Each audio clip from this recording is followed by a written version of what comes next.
Welcome to the Trump Breaking News Network, your daily source for up-to-the-minute Trump news. Join us today and every day. Here's today's news. This is TBNN. Why the Cold War between tech CEOs and Trump is about to go nuclear. By Tyler Durden.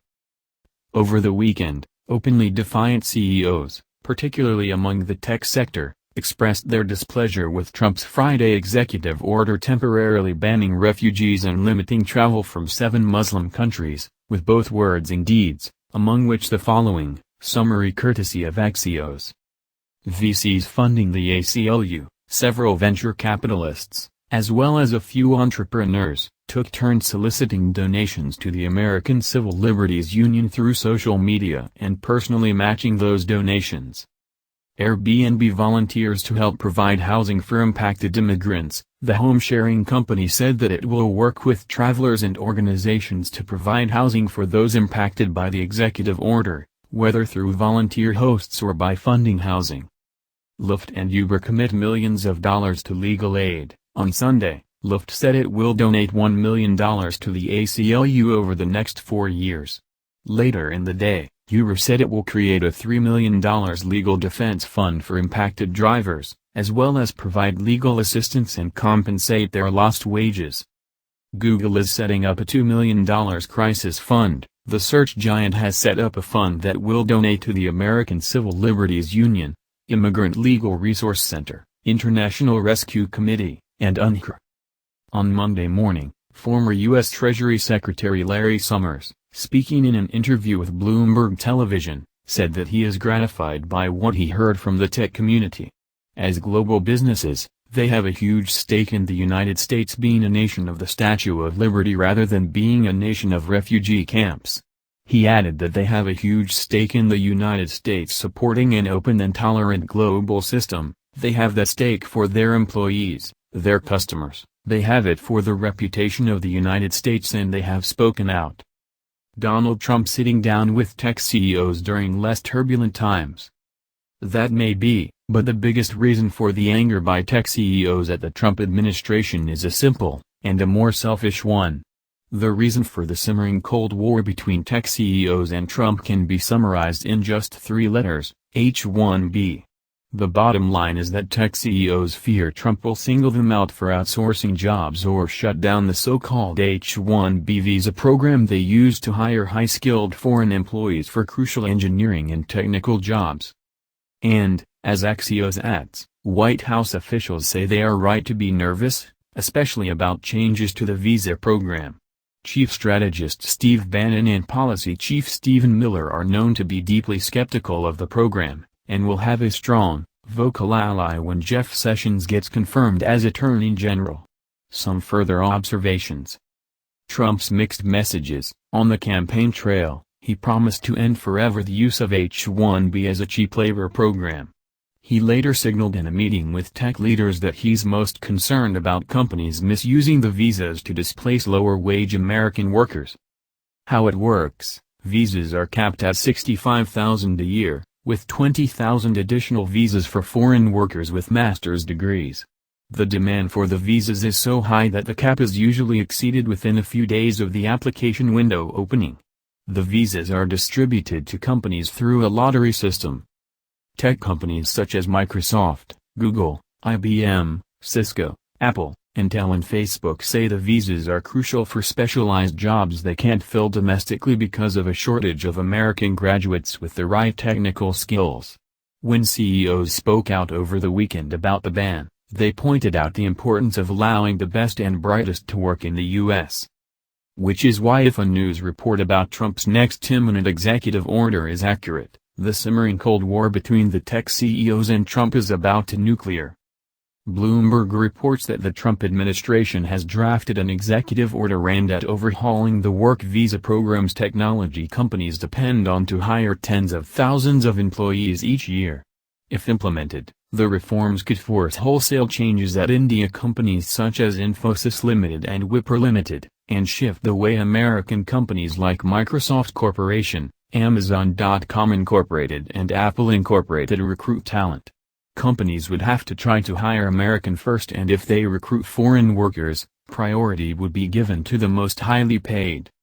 The draft of Trump's executive order covers an alphabet soup of visa programs, including H-1B, L-1, E-2 and B-1. The first is a popular program with technology companies and is aimed at allowing them to bring in high-skill workers when they can't find local hires with the appropriate skills. The legislation caps the number of people who can enter the U.S. annually at 85,000, including those with undergrad and master's degrees. The average salary of an H-1B worker at Apple is reportedly more than $100,000. Our country's immigration policies should be designed and implemented to serve, first and foremost, the U.S. national interest, the draft proposal reads, according to a copy reviewed by Bloomberg. Visa programs for foreign workers should be administered in a manner that protects the civil rights of American workers and current lawful residents, and that prioritizes the protection of American workers, our forgotten working people, and the jobs they hold.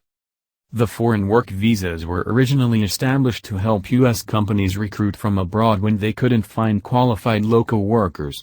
But in recent years, there have been allegations that programs have been abused to bring in cheaper workers from overseas to fill jobs that otherwise may go to Americans.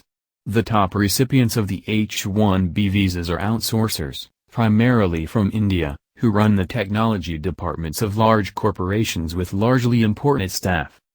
If firms are using the program for cheap labor, I think it will affect them and they will have to pay workers more, said Ron Hira, an associate professor at Howard University.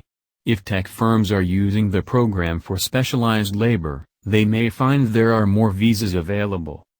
The Trump administration did not respond to a request for comment on the draft. The proposal is consistent with the president's public comments on pushing companies to add more jobs to the U.S., from auto manufacturing to technology. It's not clear how much force the executive order would have if it is signed by the president. Congress is also working on visa reforms and the parties will have to cooperate to pass new laws. Zoe Lofgren, a Democratic congresswoman from California, introduced a bill last week to tighten requirements for the H-1B work visa program.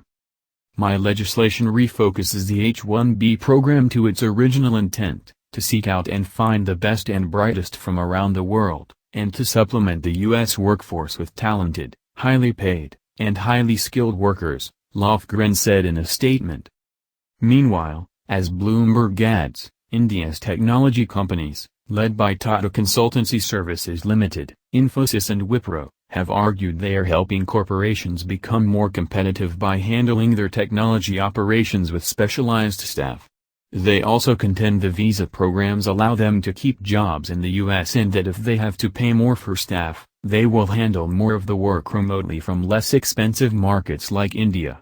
Trump, however, sees things differently.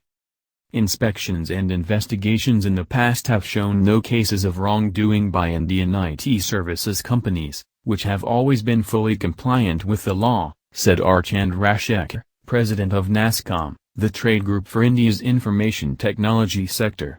The industry is open to any kind of checks in the system, but they should not cause any hindrance to the smooth operation of companies. The proposed Trump order is also aimed at bringing more transparency to the program. It calls for publishing reports with basic statistics on who uses the immigration programs within 1 month of the end of the government's fiscal year. The Obama administration had scaled back the information available on the programs and required Freedom of Information Act requests for some data. Whatever specific changes are implemented, they are likely to add to the expenses for India's technology companies. That may accelerate a shift to new kinds of services, such as cloud computing and artificial intelligence, said Rajal Ahiri, partner at the Mumbai-based partner at consultancy Grant Thornton India. The visa challenges are not going to go away easily, he said. They will continue to be a challenge for Indian IT companies. But while the pain for India will be acute, it will be Silicon Valley that may be most impacted, as suddenly its favorite source of cheap, skilled labor is eliminated. How it will respond remains to be seen. That's the news. Join us here every day. Be sure to subscribe and click the bell. See you next time. This is TBNN.